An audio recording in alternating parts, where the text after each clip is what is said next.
So this little girl, she's like kicking my hands off, pushing me away, like leave me alone, and she's just being so cute and so annoying at the same time. So this little toddler just started walking. Few weeks ago she was crawling, she couldn't even stand, but all of a sudden she's getting her balance together and she's excited. Ooh, I can walk and everything, and she thinks she has arrived. When I try to hold her hand to kind of like guide her, she's like, get off me, yeah, I want to walk by myself, you know. So I'm observing this little girl. She's so cute, so annoying.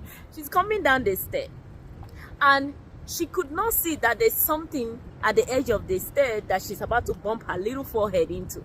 There's so many dangerous points that I could see as a grown person, as a taller person, as a more experienced person. And she that just started walking like a week ago, she couldn't see. But guess what? She's like, don't hold my hand, don't touch me. I can walk now, I'm going to go all over the place. If you have ever interacted with a toddler, I know you know what I mean. They call them the terrible too, but she's the cute too. So annoying.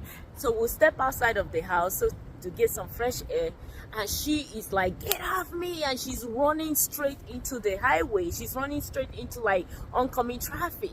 She could not understand. I don't expect her to understand. All she wants is, I just want to play and I can only see this much and I just want to have fun. So she's like, don't hold my hand and all that, and she's crying, and I'm like, no, I have to hold your hand. It's dangerous out here. So annoying. What is the point of my story? A lot of us do this to God.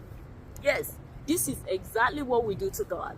We think we have arrived. We think we have figured out this world. Lord, you know, I'm good. I can do this by myself. And God is saying, look, my child, look, my daughter, my son. There's so many dangerous things. There are decisions that you're going to make that's going to destroy your destiny, destroy your future. And I'm trying to hold your hand. I'm trying to guide you carefully, gently, lovingly through this world so that you don't, make bad moves. And like that little toddler, you're like, Lord, don't hold my hand. I got it. I know what I'm doing. I can do this by myself. So annoying. She could not understand that she's about to run into a bush and there are thorns and thistles in that bush that are going to pierce her. Poison ivy, and she's going to start scratching. So I'm busy trying to like protect her from all this.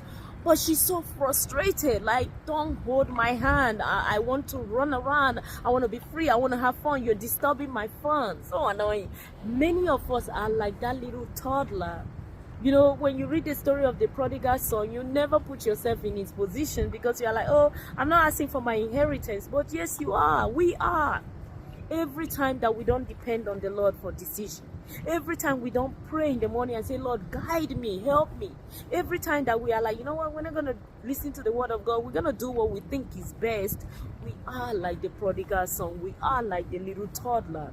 We think we got it figured out. So annoying. We need the Lord for everything we do in this world.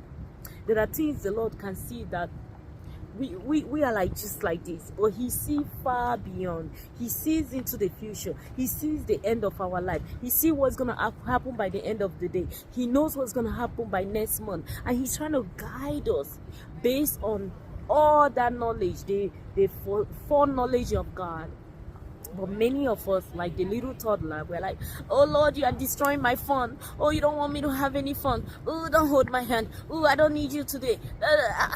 And if you've ever worked with a little child, the moment you let go of their hand, you know they start going crazy. They start going astray. They start going into dangerous spots. They start running straight into the car. We are like that. So please, submit your life to Christ if you haven't. Walk with the Lord every day. Don't be a Christian by mouth. Be a Christian that listen to the word of God, meditate on the word of God, and submit to the will of God. Be a Christian that just allow God to hold your hand. How?